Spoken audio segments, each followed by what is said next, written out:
los europeos, cuyo centro de investigación, los europeos lo tienen en Francia, los australianos también, etcétera, etcétera. Todos están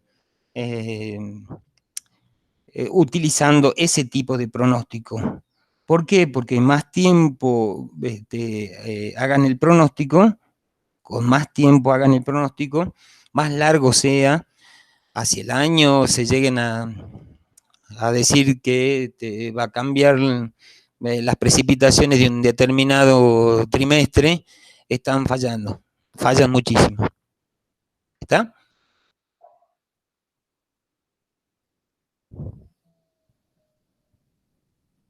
Bueno. Ahora sí empiecen las preguntas por parte de ustedes.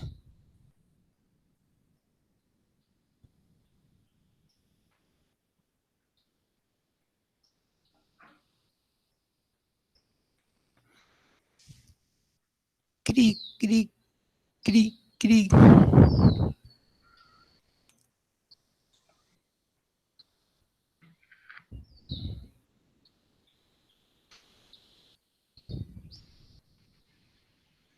¿Profe? Sí. En la unidad 4 habla de la circulación general, o sea, se habla de los sistemas de presión, migración anual, zonas de circulación y todas, el movimiento atmosférico. Sí. Más o menos podría dar como un pantallazo de cada uno, porque cuando yo los leo como que me voy mareando un poco. Espera, ¿cuál de vuelta me contás? Espera, voy a cerrar la ventana, no escuché. Lo que es migración, por ejemplo, los vientos del oeste, Está bien. alisios de polares y todas esas. Bueno, ustedes se acuerdan, digamos, de la presentación, o si tienen parte del libro, van a ver que, los apuntes que les dejé en el UNJU virtual, van a ver que habla de la circulación general de la atmósfera. Cuando hablo de la circulación general, estoy hablando de los vientos promedios, ¿sí? Entonces, cuando hablo de los vientos promedios, tengo que considerar las presiones, pues ellas son las que originan los vientos. Entonces vamos a tener regiones donde en promedio se van a ubicar las altas presiones, como por ejemplo las altas presiones que tienen mucha incidencia en el clima de Argentina, como son la del Atlántico y la del Pacífico, ¿sí? Ambas, ¿qué sentido tienen de circulación? Horario, antihorario, cuando hablo de alta presión. ¿Alguien lo sabe?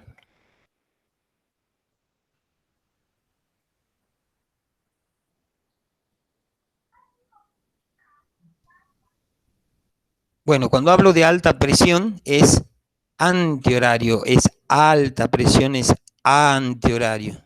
AA, si quieren una mnemotecnia. ¿Está bien? Lo que provocan es vientos que se van a generar y van a ingresar a la Argentina, o van a provocar vientos que en el Pacífico van a tener un sentido hacia la baja presión, que están ubicados ¿en dónde? En el Ecuador. Pero debido al movimiento de la Tierra, ¿quién actúa? Coriolis. Coriolis los desvía esos vientos y forman los vientos que en realidad son provenientes del sudeste y que convergen en una región que se denomina convergencia intertropical. ¿Está hasta ahí? Convergencia intertropical. Y en el otro sentido van a producir los denominados vientos del oeste.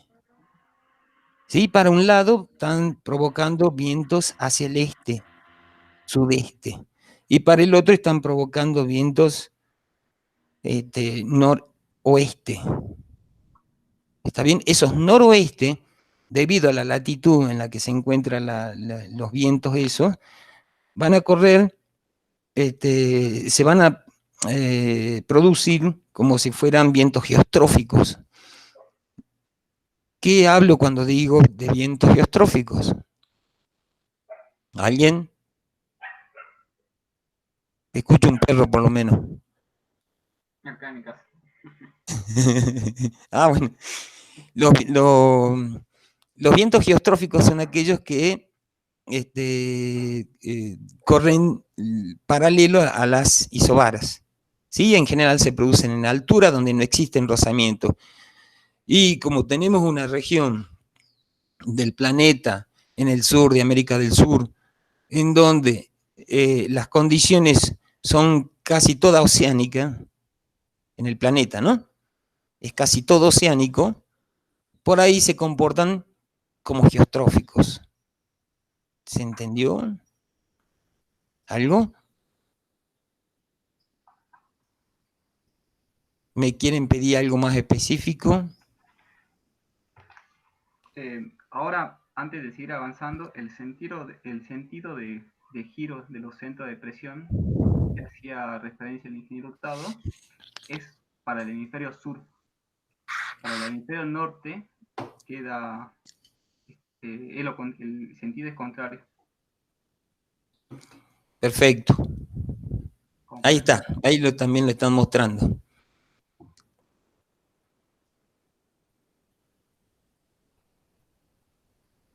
¿Alguien más?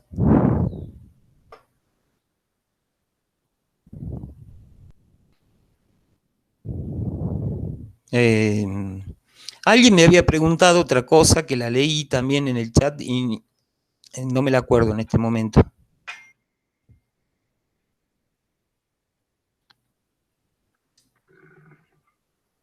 ¿Me hacen recordar? Tendría que...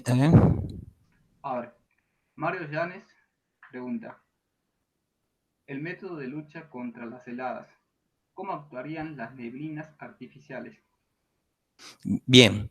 En el método de lucha contra las heladas, las neblinas artificiales actuarían como las nubes, como si estaría nublado. ¿Qué tipo de radiación no estaría protegiendo o estaría mitigando la helada? ¿Alguien lo sabe? Ustedes saben que la Tierra emite radiación. La radiación terrestre, ¿sí? Saldría del suelo. Si sale más radiación, más frío van a tener las capas bajas de la atmósfera. O las capas que se encuentren más contacto que tengan más contacto con el suelo. Por lo tanto, al salir más cantidad de esa radiación, se va a enfriar más. Pero al haber una neblina, esa radiación lo que va a provocar es que vuelva hacia el suelo, vuelva a ingresar al suelo. ¿Por qué? Porque va a actuar justamente, como les digo, como el efecto de las nubes, provocando una contrarradiación atmosférica. ¿Está bien?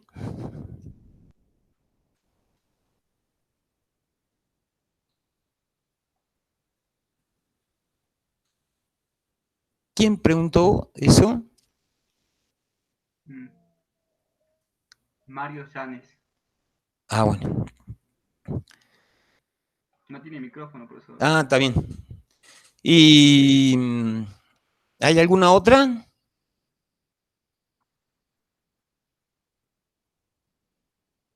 Ah, el transporte meridional, ¿ve?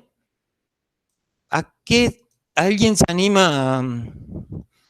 Bueno, no le voy a decir que hablen el resto del transporte meridional, pero ustedes pueden verlo si tienen el libro, en la parte final de radiación, creo que está. Me permiten un segundito. Lo que se quiere mostrar ahí es la cantidad de energía entrante y la cantidad de energía saliente, ¿sí? Debido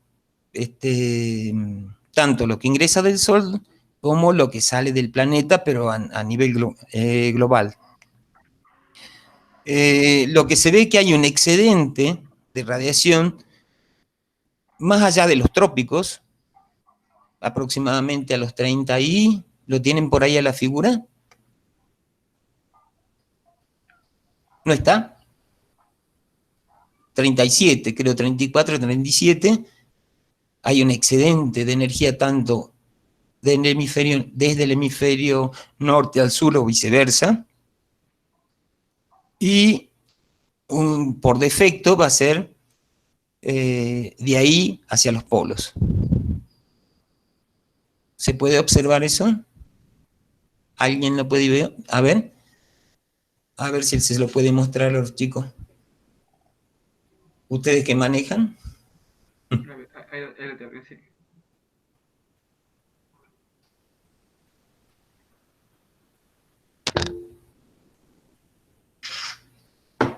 Espera, Andrea, ya te vean. No. ¿Puede ser el gráfico de la página 37? Exacto. Yo creo que tengo una... A ver, ahora se mostrado porque no me encuentro eso acá. Exactamente, ese. A ver. Bien.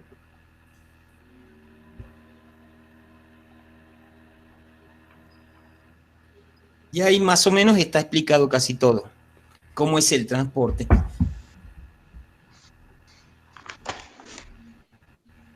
A ver... ¿Más preguntas? Vamos. Que se me van cayendo. Por nada, Andrea.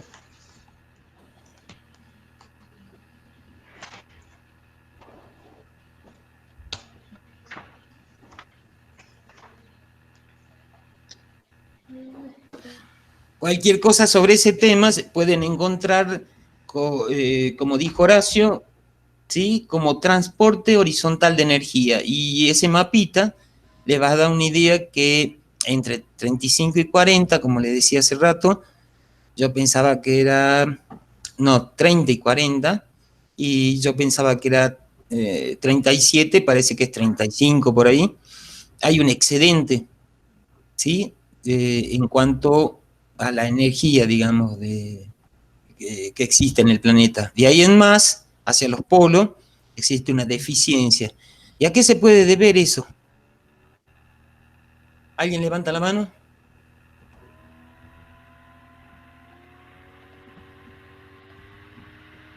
¿O me escribe?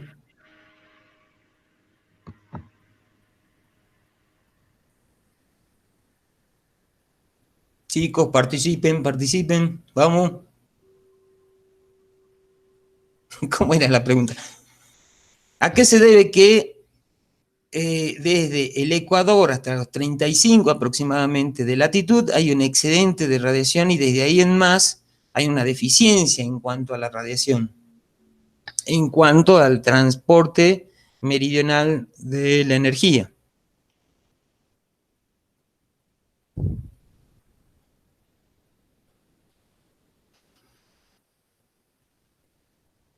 Digamos, la incidencia de los rayos del sol, ¿sí? ¿Entre qué latitud y qué latitud va a ser perpendicular? Del hemisferio norte y del sur. Va a incidir en forma perpendicular. Muy bien, entre los trópicos, ¿sí? Por lo tanto, siempre va a haber un pequeño margen de latitud, ¿sí? En este caso está hasta los 35, en donde eso se va a expandir. O sea, ¿por qué? Porque los trópicos están a los 23 grados 27 minutos, ¿no es cierto? O 23,5, como quieran ustedes. Pero va a haber una amplitud en cuanto a la cantidad de latitud en donde se va a esparcir esa cantidad, digamos, de excedente de energía. Y ahí en más no va a haber. Estos son valores medios. Imagínate que a veces se imaginan todo que tiene que ir cambiando día a día, por mes también seguramente. Profe, hay una parte del libro que decía algo que es esa parte donde dice que la energía va desde los trópicos hasta el polo en redistribución para dar el equilibrio, o es otra cosa. Va, porque me acordé de eso. Ah, claro, siempre va ahí para mantener el equilibrio. Claro, siempre va a ir desde las regiones más cálidas hacia las regiones más frías. ¿Y quiénes la van a conducir a esa energía? ¿Quiénes van a ser el motor para que conduzca toda esa energía? Hay dos fuentes fundamentales que ustedes me pueden decir. Para todos, ¿no? ¿Vientos? A ver, Agustina. ¿Vientos? ¿Vientos? No, ¿Y no sé. algo más, algo más? ¿Que tenemos mucho? Muy bien, Nicolás, ahí está. Vientos y corrientes marinas. ¿Está bien? Las corrientes marinas, eso me tienen que decir, por favor. ¿Sí?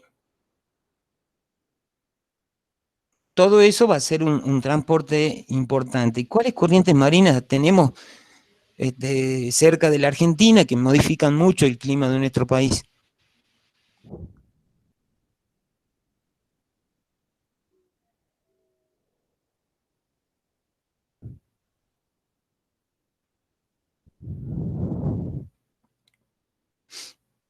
En superficie, ¿no? Porque hay otra corriente marina importantísima. La de Humboldt. Ajá.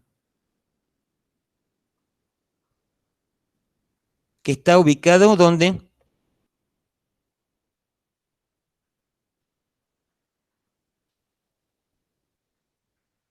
¿Por dónde pasa? ¿Por qué país pasa más cerca?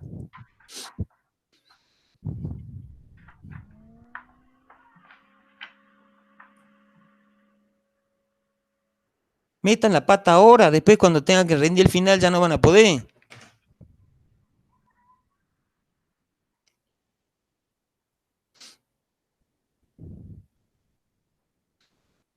Humboldt.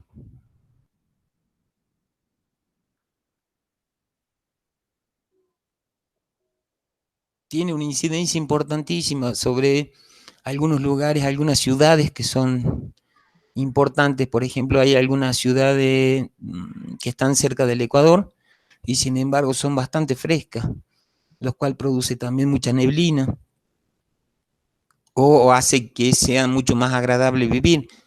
En cambio, hay otras regiones que tienen corrientes marinas cálidas que hacen que se pueda vivir mejor en latitudes muy altas.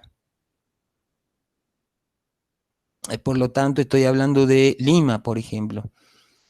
Todo Chile, primero, está bordeado por esta corriente, ¿no es cierto? La corriente de Humboldt. Esa es muy fría y llega hasta cerca de la ciudad de Quito, ¿sí? Y lo que ocurre es que todas esas ciudades no son tan cálidas como lo que tendrían que ser, a pesar de estar cerca del Ecuador y estar a nivel del mar. Otras ciudades que habíamos hablado desde el principio, como Londres, tendría que ser mucho más fría por latitud de lo que es. Sin embargo, no lo es porque está circundada por una corriente cálida, la corriente del Golfo. ¿Sí? Y existe otra que es muy importante, que es una cinta transportadora de energía en todo el planeta. ¿Cómo la llaman? Es bastante complicada. Muy bien. Me imagino que la vieron todo. ¿Sí? Bueno, sigan con las preguntas, por favor.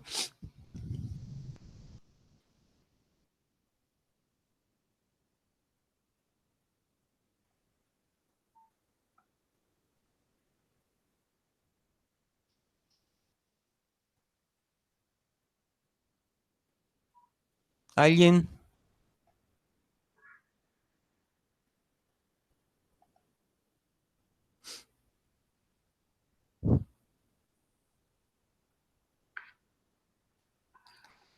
Lo de neblina artificial es que, ¿qué pasó?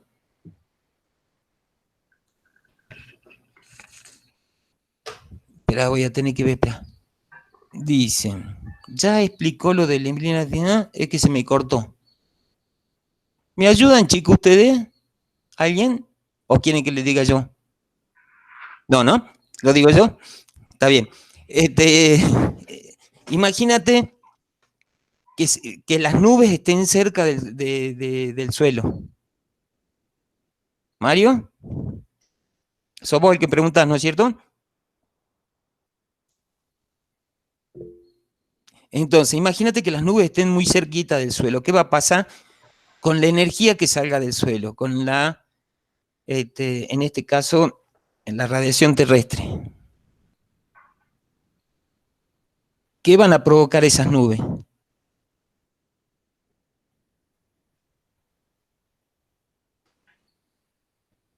Una contrarradiación atmosférica.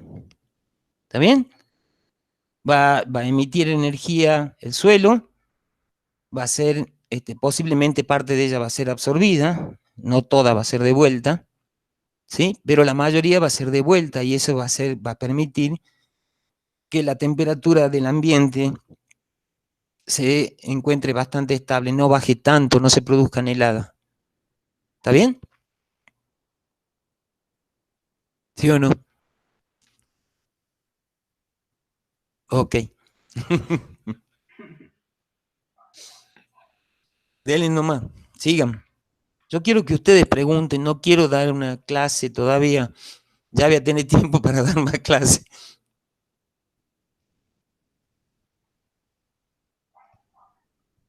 Agustina, espero verte, ¿eh? Está sentenciada, ¿eh?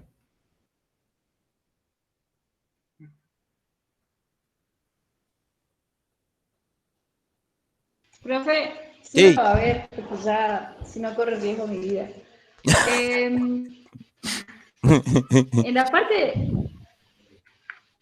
cuando calculamos el punto de rocío, para saber la definición de punto de rocío, nosotros partimos del déficit de saturación, ¿no es cierto? Ajá, a ver. Cuando vos definís el punto de rocío o la temperatura de rocío, ya te está diciendo que vos tenés que definir una temperatura. ¿Sí? Sí. Entonces vos decís que es la temperatura que tiene que disminuir una masa de aire manteniendo constante la presión para que se produzca la condensación de ella. De otra manera, la temperatura que O sea, tiene que, sí, que tiene que, yo quiero decir tal cual ¿cómo, eso, cómo? ¿Cómo hago? que tiene una masa, Es la temperatura que tiene que o sea, disminuir. la definición, porque acá, Fabio lo está grabando, mira todo esto. Fabio, ¿quién le está grabando? No, está Horacio. grabando. Horacio le está grabando. Entonces, imagínate que esto va a quedar ahí, después se lo puede poner en algún lado, nene, ¿o no? Sí, dice que sí, Agu. Entonces, no te preocupes, no lo anoté, pero sí, acordate que es la ¿sí lo puedo disminución, escuchar? Ah, buenísimo, buenísimo. lo que tiene que disminuir en cuanto a Sí, temperatura una masa de aire para que se produzca la condensación del vapor de agua, siempre a una presión constante, a una presión de vapor constante. ¿Sí? Eso solamente lo vas a ver si graficas la tensión de vapor en función de la temperatura. ¿Sí? Entonces, si vos graficas, vas a ver cómo se eleva. ¿Estarán en alguna parte del libro? No me acuerdo. Ay, no tengo cámara, yo estoy acá por... Claro. El asunto es, si vos graficas, eso lo vas a ver. Y en general, la tensión de vapor actual es la que te da el punto de rocío. O el punto de rocío es la que te da el contenido de humedad del aire en un momento determinado. Mira, estoy utilizando muchos sinónimos, o sea que volvelo a escuchar. Acá, mira, mira lo que te va a mostrar. Vos tenés una masa de aire, podés ir con el cursor, una masa de aire, claro, en mi cursor no se ve, ¿no? A ver, una masa. ¿Qué necesita mostrar? ¿Cómo? ¿Qué es lo que necesita hablar? A ver, estamos a una temperatura. Acá abajo la temperatura. Sí, a ver, Y ahí dale, está dale. el valor de... a ver, lo que el profe le está explicando gráficamente y que ustedes hacen en clases es calcular esto. A ver, de forma gráfica es lo que le quiere. Que usted tiene una masa de aire, esa masa de aire a una temperatura dada va a poder almacenar, entre comillas, una cierta cantidad de agua.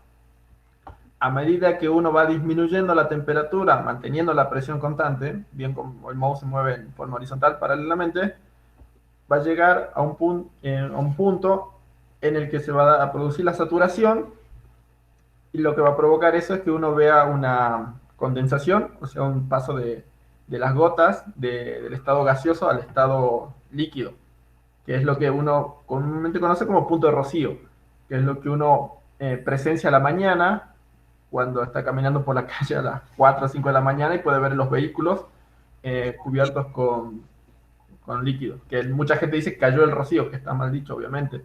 Pero creo que a eso se refiere usted, ¿no, profe? Muy bien. Agu, ¿entendiste? No está Agustina, ¿no?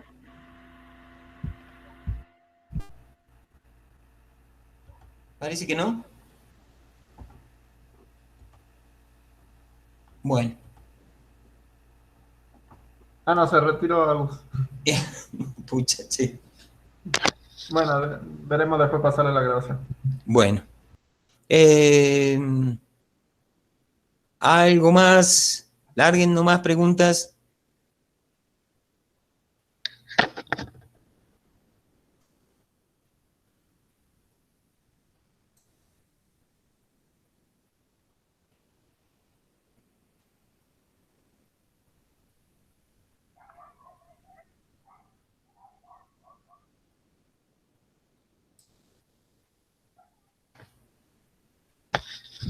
Chicos, estoy para... A ver.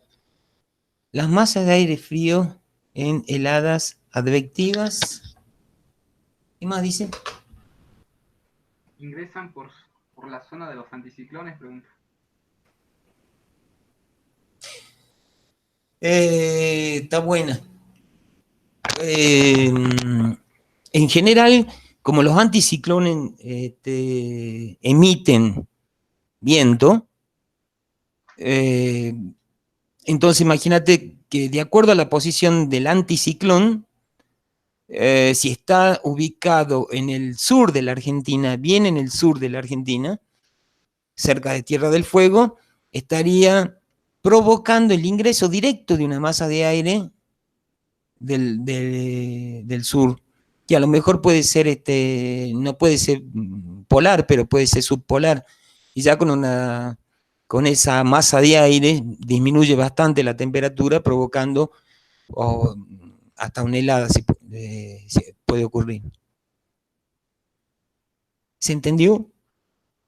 Si ustedes ponen tal Argentina, hemos dicho, a ver si tengo un power de las heladas. Sequías heladas.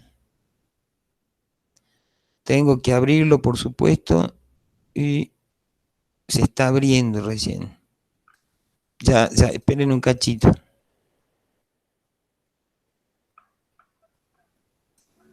Y vamos a mostrar pantalla.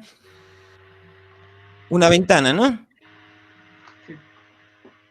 Esperen que justo apareció heladas. Bueno, si vemos en las características de este tipo de heladas,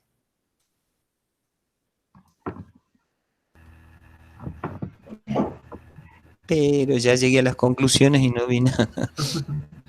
Se ve muy bien el PowerPoint. ¿Sí? Está bueno. Esperen.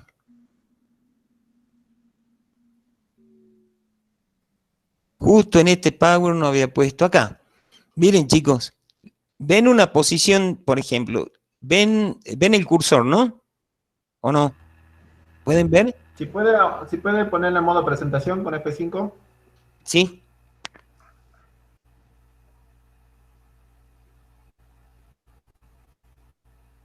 ver.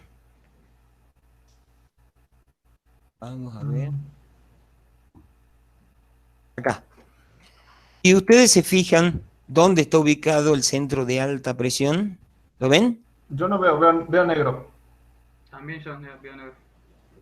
Ah, bueno, vuelva a la anterior, ponga salir, parece que no se lo puede mostrar. No, no se le puede mostrar. Pucha. Bueno. Ahí. Ahí sí. ¿Ven el cursor? Bueno, pero se pueden fijar que hay un centro de alta presión. ¿Dónde está ubicado el centro de alta presión acá? Si no pueden ver el cursor. ¿Alguien me puede decir? Chicos. Niños.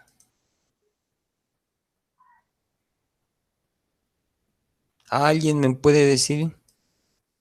En el polo, En el polo, ¿no es cierto? Está bastante cerca del polo eso. Sin embargo, yo les digo que, imagínate. Se dejó de ver el PowerPoint. ¿Se dejó de ver? A ver. ¿Alguien lo ve? Yo no lo veo. Voy de vuelta. Comparto. Si el centro de alta presión que está cerca del polo está ubicado al oeste de Tierra del Fuego, ¿me entienden? Al oeste de Tierra del Fuego, ubican Tierra del Fuego, está generando por el movimiento del anticiclón que las masas de aire marítimas ingresen directamente a la Argentina. Y como existe la cordillera que va de sur a norte o de norte a sur, no existe ninguna cadena montañosa que evite que esa masa de aire se condense en esa montaña, sino simplemente esa masa de aire llega hasta Bolivia a veces. ¿Está bien? ¿Alguien sí. ¿Sí? ¿Han podido ver algo? Bueno. ¿Alguien quiere aportar algo de ustedes?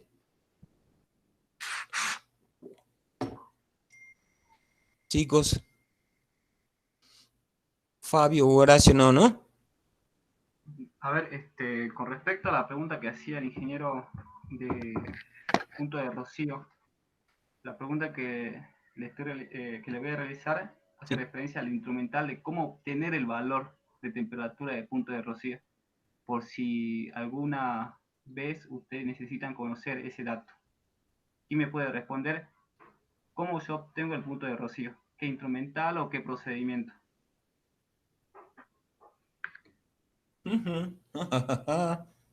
A ver.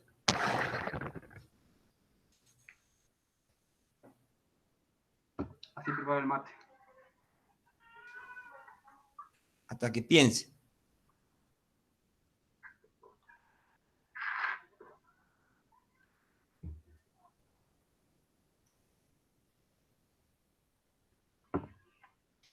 Y después de esa estoy esperando que alguien responda porque yo sigo con otra pregunta para ustedes.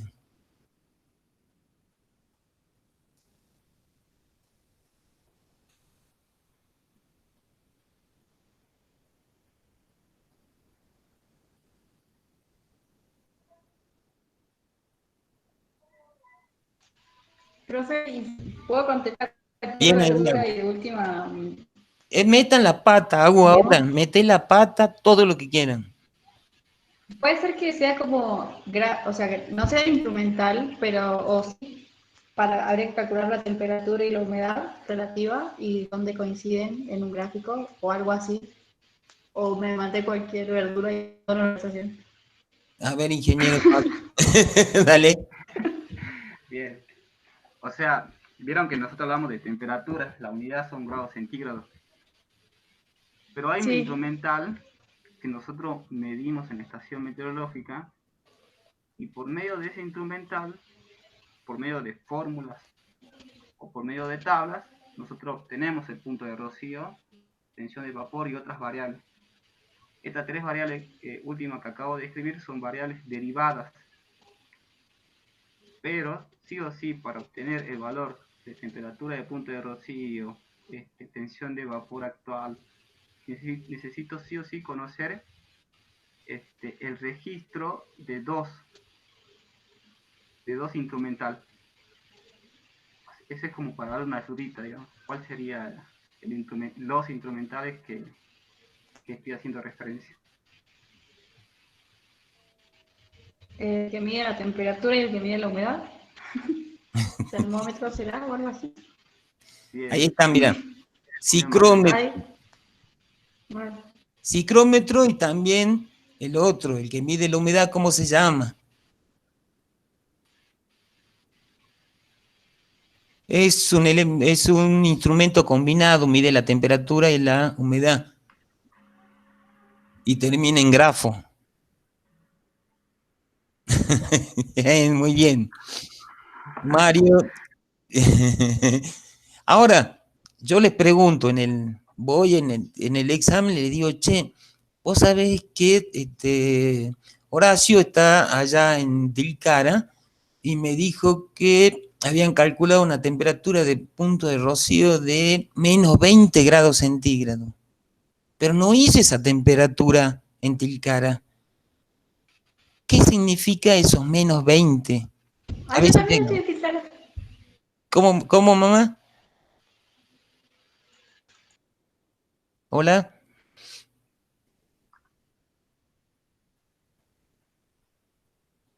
¿Vuelvo a preguntar?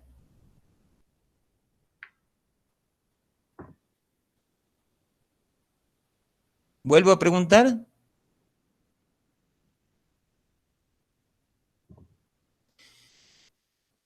Bien. El asunto es que en la región de la Quebrada, y más en la región de la Puna,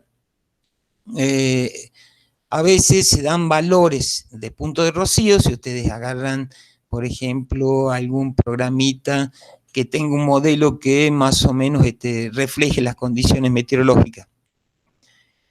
Y ven en ese programita que en Tilcara se registra una temperatura de punto de rocío de 20 grados bajo cero.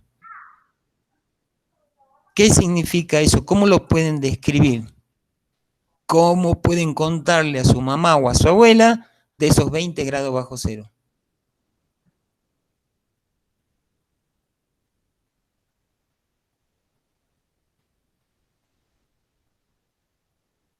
Agustina, ¿cómo le contaba a Maggie?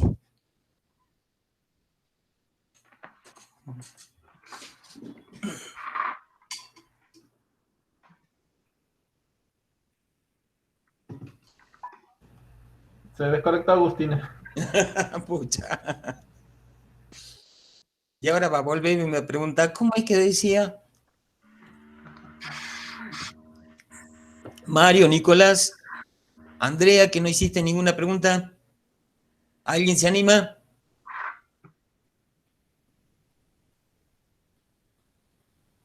Metan la pata ahora, por favor.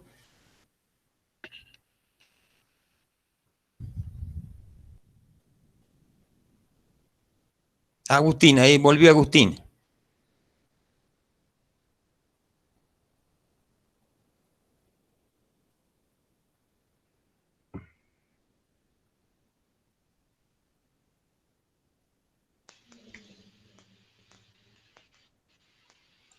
¿Nadie se anima a responder eso? Chicos. Mira, ahí justo, ahí lo puso Horacio todo lo que va a pasar. A ver. Puede repetir la pregunta, bien. ¿Cómo podrías explicarle que estaba hablando que existen programitas, ¿sí? Como el Windy, y no me acuerdo otros más, muchos de ellos, tienen el valor del punto de rocío para toda la Argentina. De golpe, de repente, vamos a la quebrada, queremos ver cómo va a estar la quebrada, y dicen, el pronóstico del punto de rocío es de, porque yo me quiero ir a Tilcara, o me quiero ir a Humahuaca, etcétera, es de 20 grados bajo cero. ¿Qué significa eso? Estoy dando un valor de temperatura y es el punto de rocío.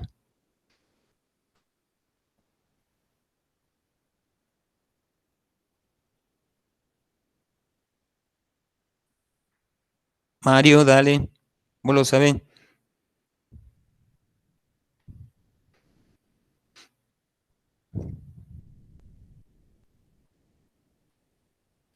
Sí, hasta ahí estamos bien, pero no es la respuesta así que le tendrías que explicar a tu mamá.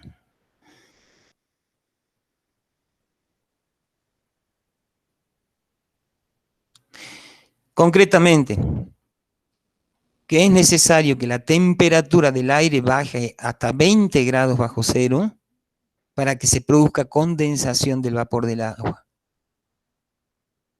¿Está bien? ¿De vuelta? ¿Me permite hacerle una respuesta gráfica? Sí. Eso está bien, dice Andrea, que hay poco vapor de agua. Sí. Si ustedes miran acá el gráfico, a ver, de nuevo, la temperatura está abajo y la cantidad de vapor está en la línea, la presión de vapor está en la línea vertical. Entonces, si ustedes están en el punto este de abajo, este inferior donde está el mouse, estamos hablando de que a altas temperaturas tenemos poca cantidad de agua, ¿verdad? Una situación como la de Quebrada que dice el profe, Tilcara, Humahuaca y bueno, varios lugares de la Puna también. Entonces, yo tendría que bajar la temperatura, tendría que bajar hasta que llegara a un punto en que llegara a la saturación. Si se dan cuenta, cuando vos tenés poca cantidad de humedad en el ambiente, necesitas bajar mucho la temperatura para que te encontres con el punto de saturación. Mientras que si hubiera más cantidad de humedad en el ambiente, ven el mouse que está más arriba, en la línea de arriba, no tendrías que bajar tanto para que para encontrarte con el punto de saturación. Eso es una forma gráfica en la que ustedes podrían imaginarse una situación. Por eso estuvo muy bien el comentario de que la situación se daba en un lugar donde había poca humedad relativa o poca humedad en el ambiente. ¿Alguien quiere comentar más? Ahora somos 13, ¿no? Lo que estoy viendo puede ser. No, 7. Agustina, por favor, decime que has entendido. Nicolás.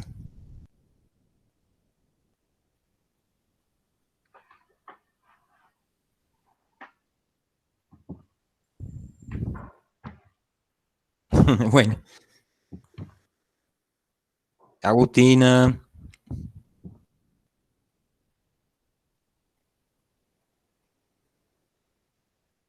Bueno, si cualquier cosita, lo mismo me van diciendo alguna otra consulta. Estamos para esto.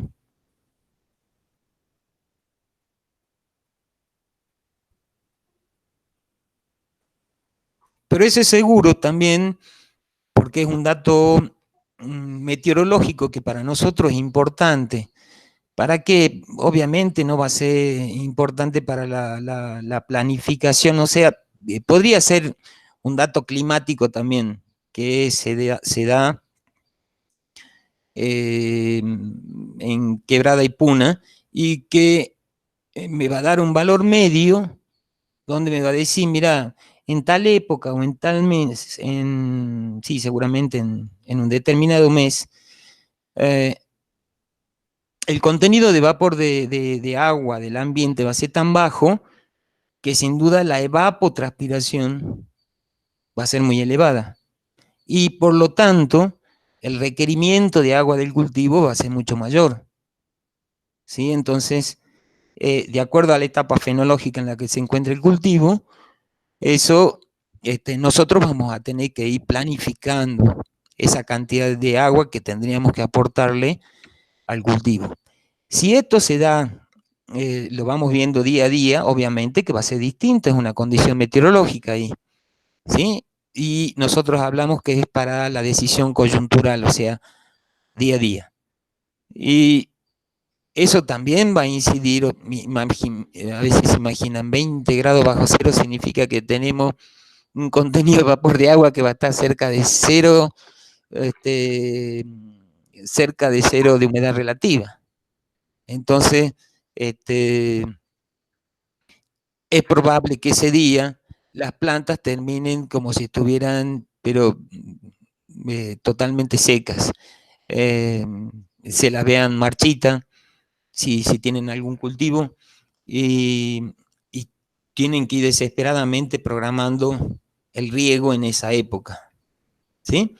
Y estoy hablando, por ejemplo, si uno tiene una pequeña producción en Maimará, ¿sí? Corríjame si me equivoco, profe, A ver. pero una de las formas para también combatir la helada, si no me equivoco, era decir regar, o sea, cuando uno tenía riego por precipitación, él tiene acequias, tiene canales, entonces el regar para que si uno tiene un bajo contenido de humedad en el ambiente, aumentar el contenido de humedad en el ambiente para que no se produjeran daños a nivel celular en las heladas, ¿verdad? ¿Puede ser así?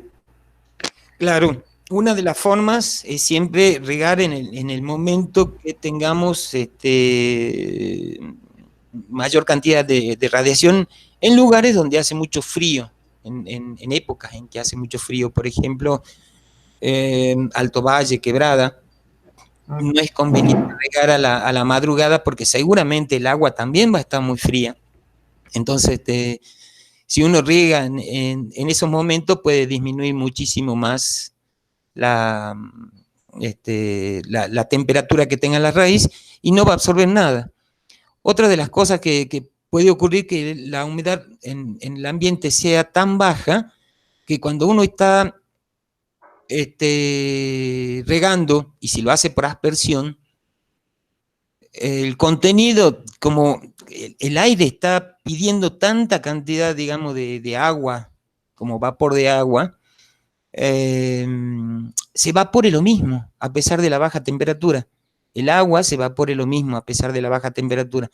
Por lo tanto, hay que tener cuidado con respecto a dónde regar, ¿sí? En qué lugares regar, bajo condiciones de muy baja humedad ambiental. Y como ustedes saben, con respecto al calor latente, ¿sí? Cada vez que se produce evaporación, es necesario que el vapor de agua consuma energía del aire o del medio para poder condensarse. Al consumir energía del medio, lo que está produciendo es una disminución aún mayor de la temperatura. ¿Sí? Entonces, la solución es lo que dice Horacio. Que regamos vía manto, vía surco, ¿sí? Cambiamos de color el suelo, se absorbe más cantidad de energía al oscurecerse el suelo, ¿sí? También lo podemos tapar a ese suelo, pero siempre en lugares donde hace mucho frío, no lo vamos a hacer en el momento de más baja temperatura, cuando se está diciendo que, por ejemplo, en los cultivos de verano es conveniente regar o bien tempranito o una vez ya perdió el sol, ¿no es cierto? ¿Vale? ¿Se entendió? ¿Alguien quiere aportar más?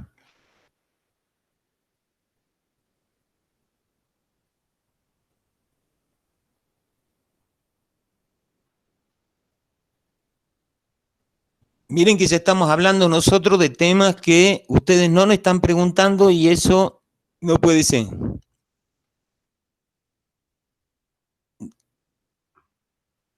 Andrea, muy bien. Pero quiero que pregunten.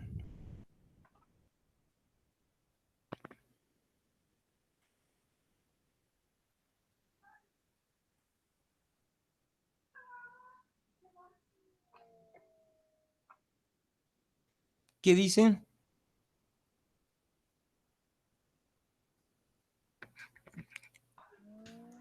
¿Me repiten, please, lo que pusieron? Profe, hay en heladas adventivas y radiactivas. ¿En las dos puede haber estratificación? Pregunta Yanis.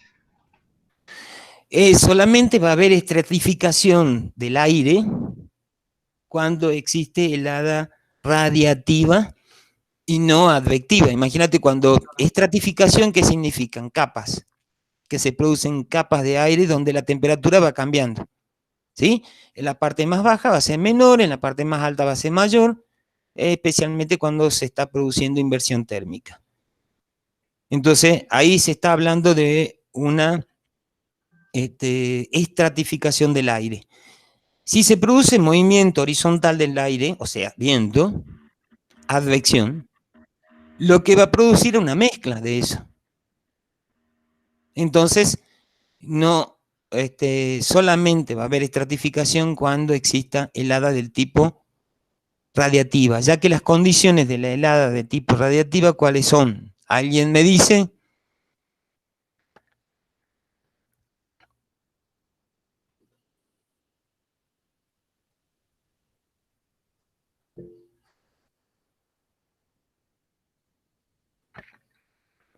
Bueno, y que dos cosas más hay que aportar. Bien, poca nubosidad, ¿y qué más? Y no hay viento. Porque si no, bien, muy bien, muy bien.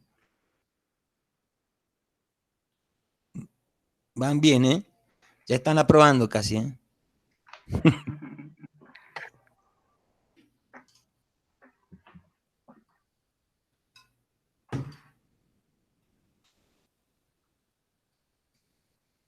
Ustedes nos dejan acá callados. A ver, en cuanto a las heladas blancas y negras, sí.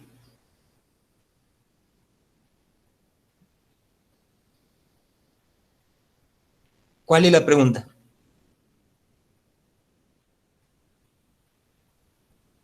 ¿Por qué una es blanca y por qué una es negra? ¿Cuál es la...?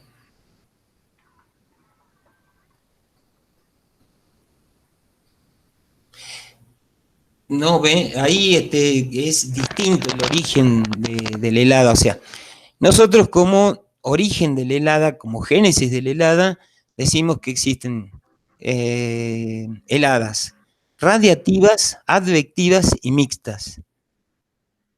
¿Está clarito? ¿Sí? Bien. Ahora, de acuerdo a la condición visual o al aspecto visual, a lo que uno ve, ahí podemos clasificarla de otra forma, que van a ser blancas o negras, y eso depende del contenido de humedad que tenga el ambiente. Con respecto al contenido de humedad que tenga el ambiente, obviamente si tiene mucho contenido de humedad, es probable que si baja la temperatura por debajo del 0 grado, el vapor de agua que tiene esa masa de aire que está ahí, se va a condensar y después posteriormente se va a transformar en hielo. ¿Está bien? Mientras que la otra tiene un punto de rocío tan bajo, tan bajo, tan bajo, ¿sí?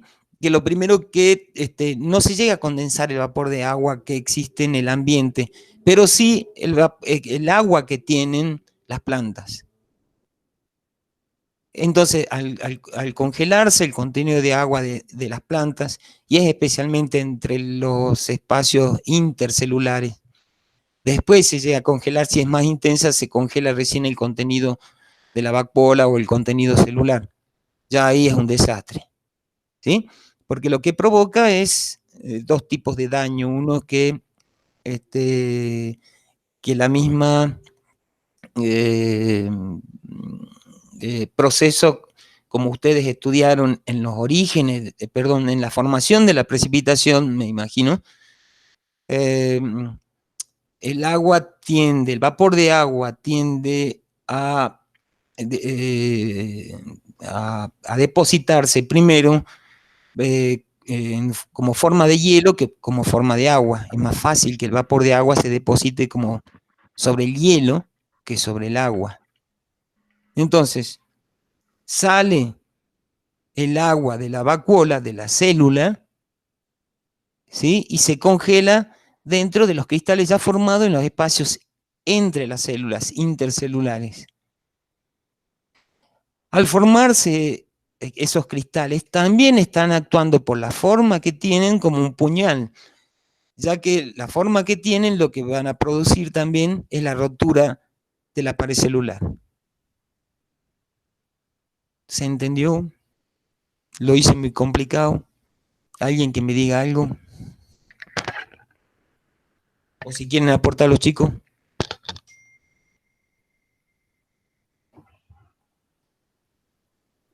Ok.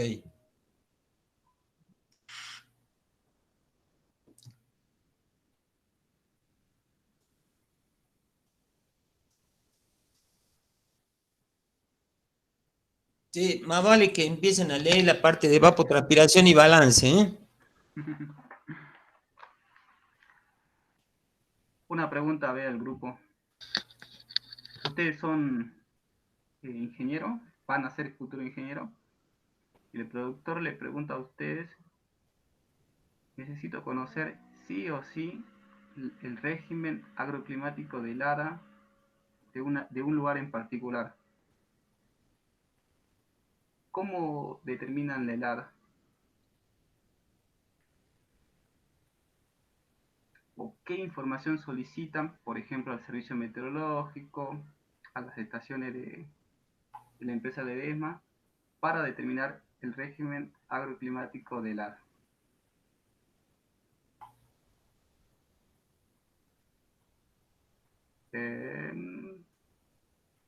10 años, bueno, eso sí, pero qué es lo que lo solicita? ¿Qué se solicita a la empresa? ¿O qué información se solicita para el ADAS? En otras palabras, ¿qué dato se solicita?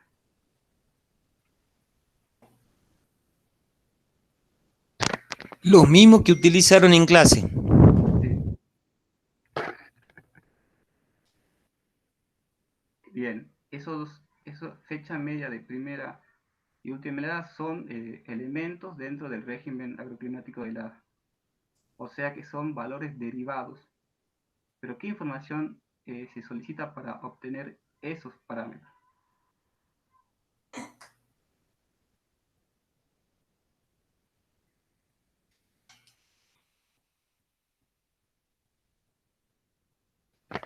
Uno de los ingenieros una vez me pregunta, che, ¿cuál es la primera y la última helada de esta región o de esta zona? Me dijo el lugar específicamente.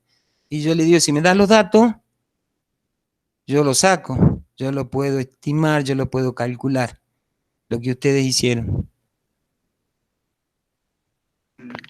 Sí, vos con el método que utilizás lo referís aquí a Julián. Pero ¿qué es lo que referís y valor de qué? Por ejemplo, a ver, yo necesito determinar el ADA para todas las estaciones de la empresa Ledesma. ¿Qué dato le voy a pedir a la empresa Ledesma? ¿Le voy a pedir datos de precipitación para el régimen del ADA? ¿Le voy a pedir datos de, no sé, de Temperatura velocidad máxima. del viento? Valor de la temperatura negativa. Vamos, Andrea, a ver, redondear. Vamos Ese. por ahí. O sea,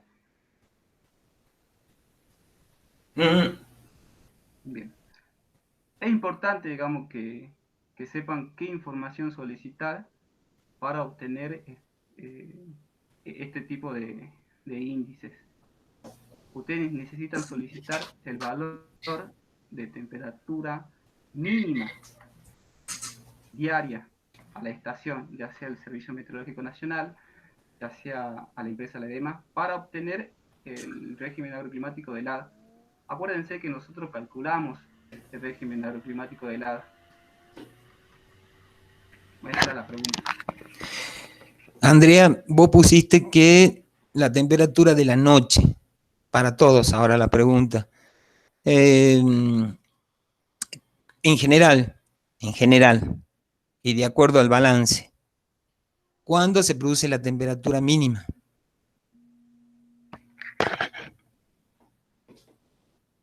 Al balance de energía, ¿no?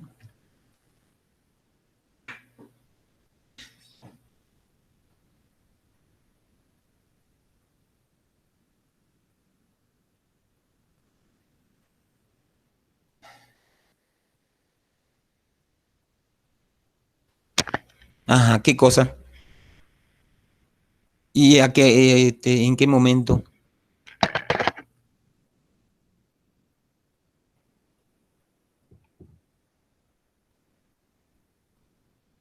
Muy bien todos. Anótalo, Fabio, anótalo, oración. Generalmente se produce un poco después de la salida del sol. La mínima temperatura en general se produce en ese momento. Está bien, puede ser que haya una masa de aire frío y que justamente ingrese, no sé, a las 9 de la noche, por decirle. Puede ser que se produzca a esa hora, pero está forzada por una masa de aire que está ingresando por algún otro lugar. ¿Sí?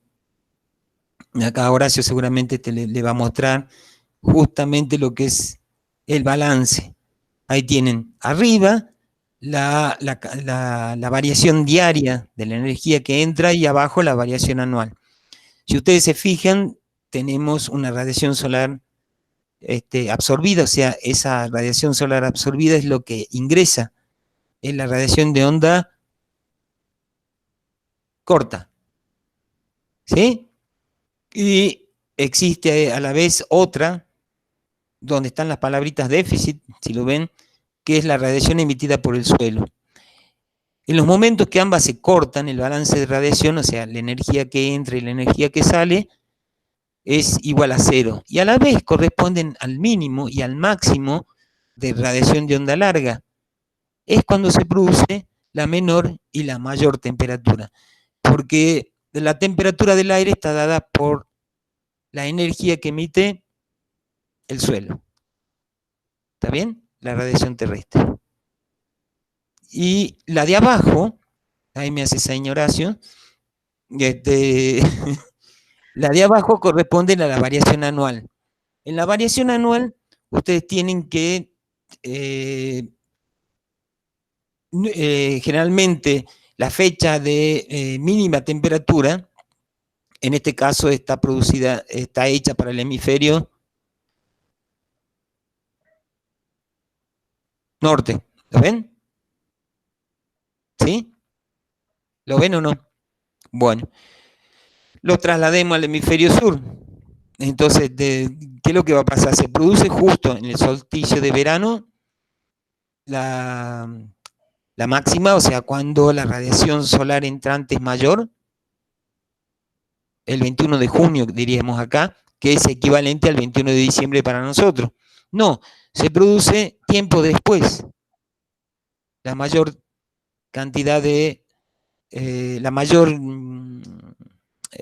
temperatura, ¿está bien? La máxima temperatura. En marzo aproximadamente, de acuerdo a la latitud. Generalmente puede ser entre 15 días, 2 meses, de acuerdo a la latitud. ¿Sí?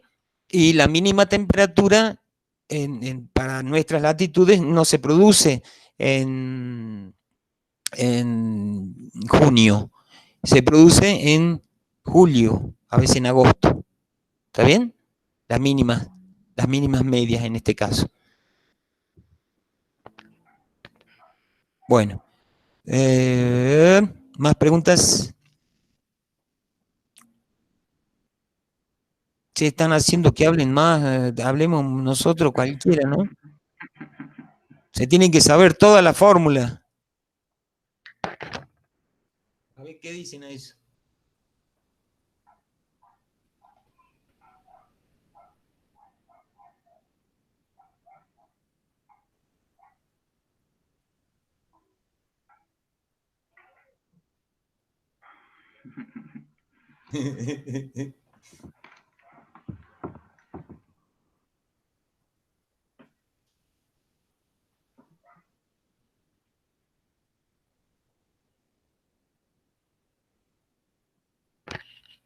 No, Agus, vas a tener que escribir.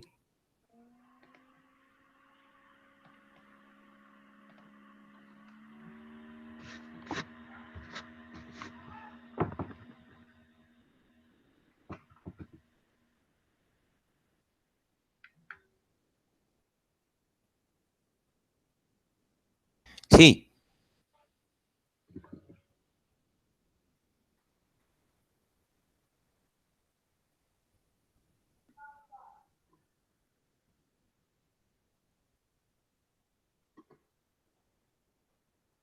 Claro. Uno de los factores que modifica el clima de la República Argentina es la latitud. ¿Está bien? Tenemos una variación latitudinal que va desde cuánto a cuánto. ¿Se acuerdan que yo siempre les digo que Susana Jiménez lo sabía? Imagínense si ustedes no lo saben, lo mato. Bien, 22 a 55 para que no se olviden. ¿Sí? Más o menos. Bien ahí, bien ahí. Eso es para que no se olviden. Entonces, mucha la variación latitudinal. Y eso implica que también va a ser mucha la variación de energía que entra proveniente del Sol. Y mucha la cantidad de energía que va a salir de la Tierra. ¿Está bien? Mientras más latitud tengamos, seguramente más variación de la energía vamos a tener, más variación entre la energía que entra y la energía que sale,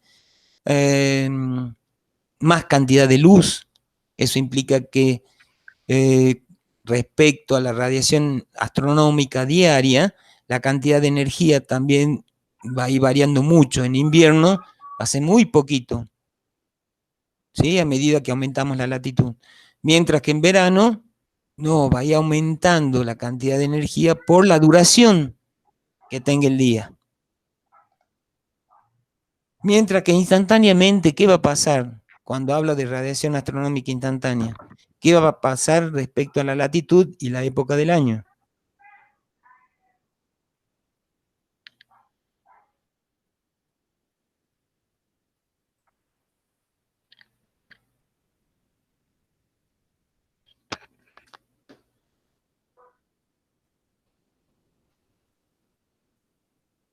A ver si puedo mostrarle yo, tengo... O si tenés la presentación vos, Horacio.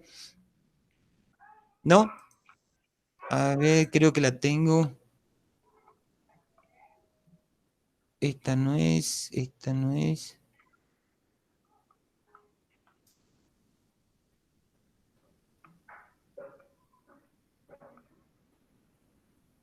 No se la puede ver. Están las otras y esta no.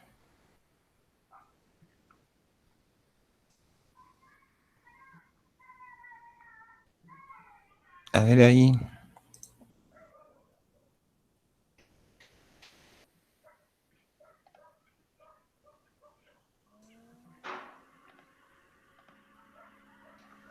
No, como la vez pasada no sale la presentación. No me sale energía. A ver. Ahí está. ¿Lo pueden ver? Chicos, ¿se puede ver? Sí, sí se ve. El power. Bueno, vamos a ver lo que quieren exactamente.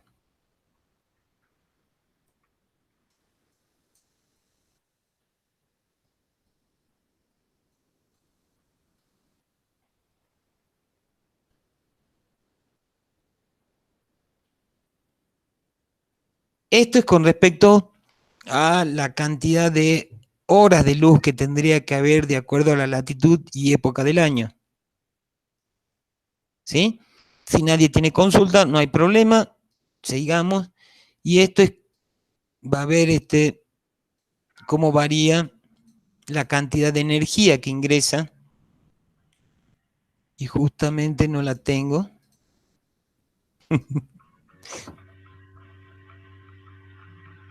Esperen que debe estar en la guía de trabajo práctico estaba.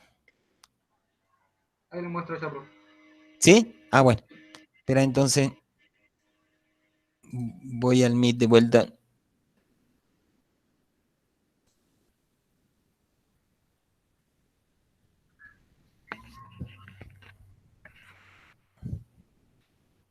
¿Se ve? A ver, ahí está. Entonces, eso estamos hablando cuando hablamos de este gráfico, estamos mostrando cómo varía la radiación astronómica diaria, ¿sí? A medida que aumentamos la latitud. ¿Hay algún comentario sobre eso?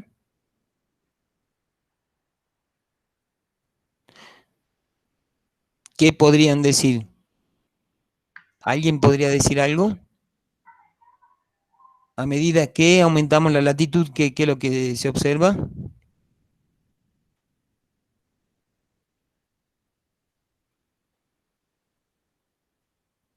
Que a medida que aumenta la latitud, aumenta la variación de la cantidad de energía. Muy bien. Con excepción del Ecuador. ¿Sí? En el Ecuador van a existir 2 picos de máxima y 2 picos de mínima. Que los 2 picos de máxima van a corresponder al equinoccio. Ahí en el equinoccio, ¿por qué justamente se van a producir esos picos de máxima? Y porque el Sol va a estar incidiendo bien en forma perpendicular en ese momento, en esas 2 épocas del año, sobre el Ecuador. Mientras que los mínimos corresponden cuando están incidiendo en los trópicos, en forma perpendicular.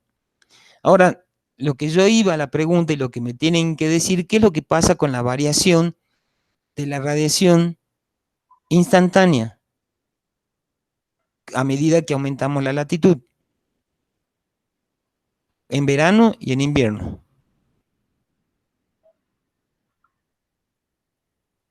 Instantánea.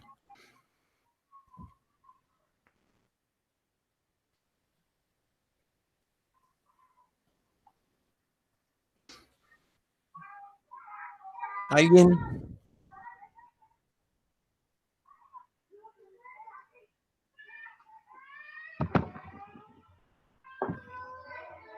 ¿Alguien?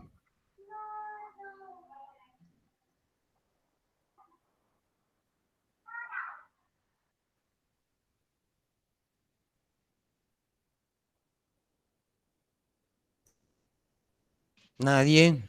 Profe, ¿me Sí, escucha? ahora sí. ¿Varía el ángulo de incidencia? A ver, pero ¿qué es lo que pasa? Aumenta, disminuye. Varía el ángulo de incidencia, perfecto, es así. Aumenta, disminuye.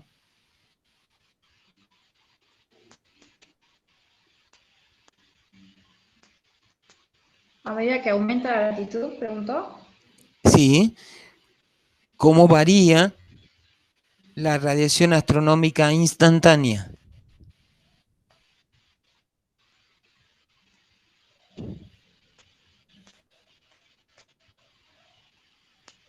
Respuesta. Vamos a la respuesta. A medida que aumenta la latitud, la radiación astronómica instantánea siempre disminuye. Siempre disminuye en verano o en invierno debido al ángulo de inclinación con que ingresan los rayos del Sol. ¿Está bien? Ahora, ¿por qué? Si siempre disminuye tanto en invierno como en verano es mayor la radiación astronómica diaria.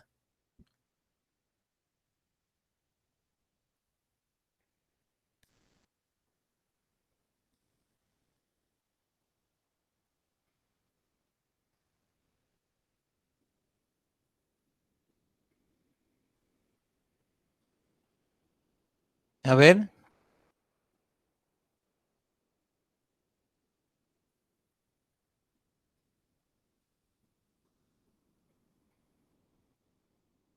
Mario, dale. Nicolás también.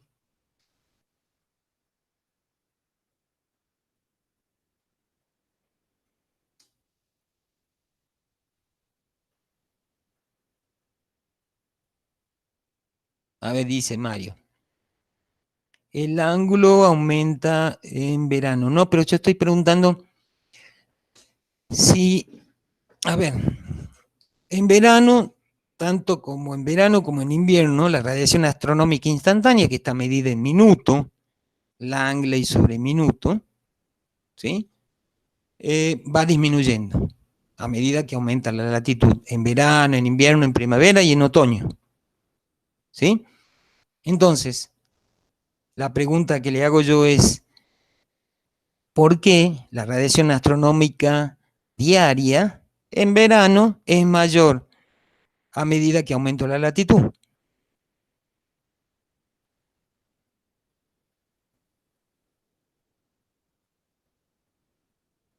En invierno quedaría claro, pero tendrían que decirme. Denise.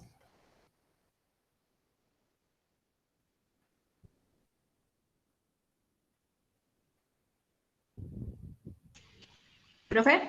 Sí, ¿Profe, me escucha? sí. No entendía la pregunta, pero puede ser que tenga que ver, bueno, tiene que ver con la época del año, por la posición frente al sol, la distancia al sol, o algo así. A ver, ¿alguien más que aporte? Por la incidencia de los rayos del sol, dice Mario. ¿Quién más? ¿Quién da más? Estábamos jugando a la ruleta, dale. Es debido a la duración del día, chicos. Sí, a medida que se acuerdan que la heliofanía astronómica, qué es lo que pasa con respecto a la época del año y al aumento de la latitud. En verano, ¿qué es lo que pasa con la heliofanía? A medida que aumenta la latitud.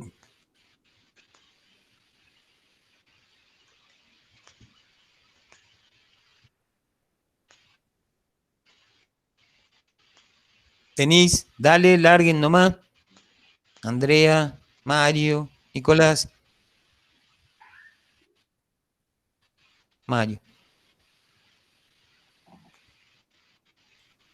En los polos es... Esperen, no la pude leer. En los polos es menor la heliofanía. ¿Cuándo? Obvio, en invierno, ¿no es cierto? ¿Qué heliofanía? Le falta una palabrita a la heliofanía. Ah, Qué mal. dale. Sí, está bien.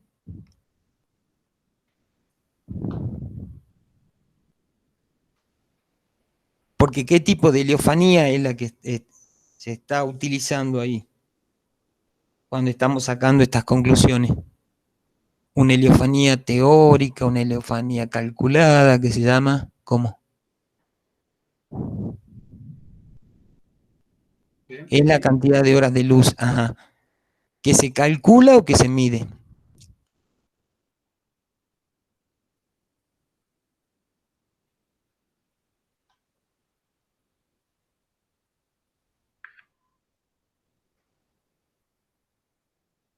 Meta nomás la pata.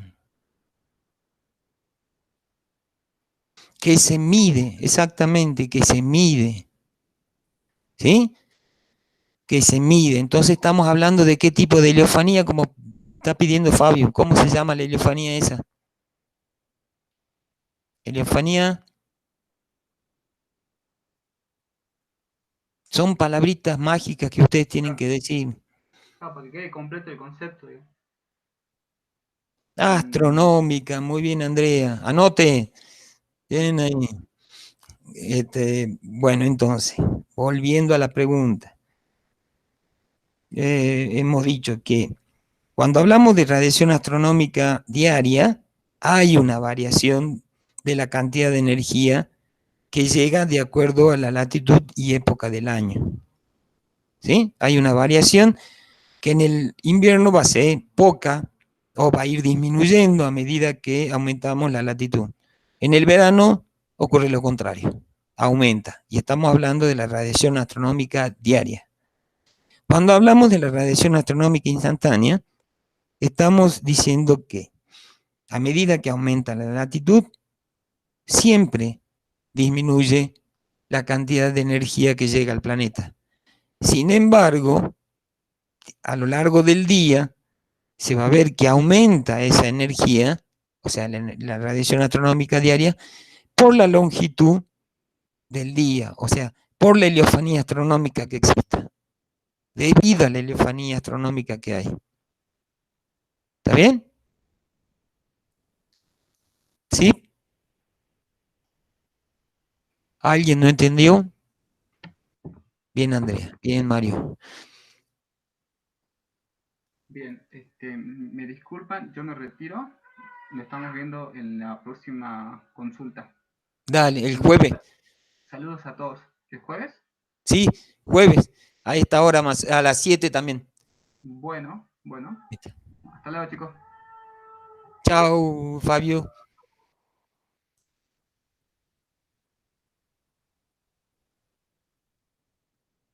Bueno, nos quedan poco tiempo, pero larguen ya.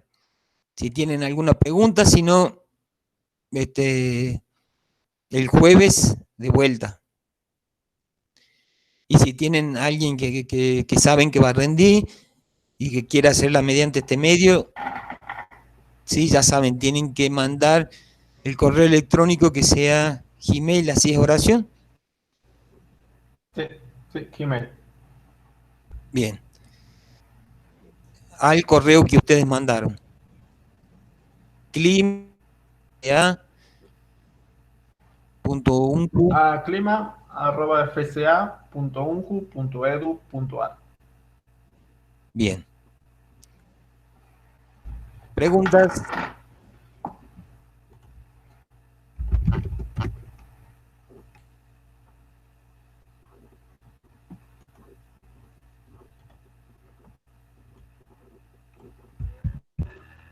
Y si entre ustedes pueden consultarse mediante este medio también, no va a haber otra.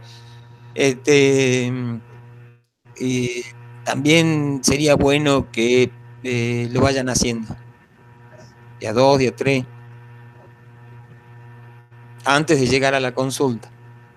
Así directamente dicen, no, che, este tema no lo engancho, no puedo explicarlo, ¿cómo será?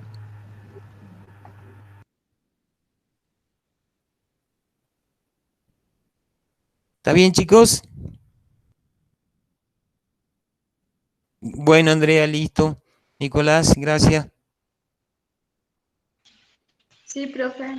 Bueno, nos vemos entonces todos el Yo me jueves. llamo Denis ahora porque cambié de computadora. Ah, está bien. ¿El jueves a qué hora quedaron? Perdón. A las 19. Sí, Listo. Jueves a las 19. Bueno, armaré el evento y se los enviaré por mail. Y si ven que alguno falta o no, díganle que envíe mail a clima@fca.unju.edu.ar. Concretito ya. Ya lo dijo Horacio. ¿Eh? Chao, chicos. Y Nos vemos entonces. O nos vemos tienen el jueves a las 19. 19, listo. ¿Tiene? ¿Qué? ¿Está, profe? Chao, nos vemos. Chao.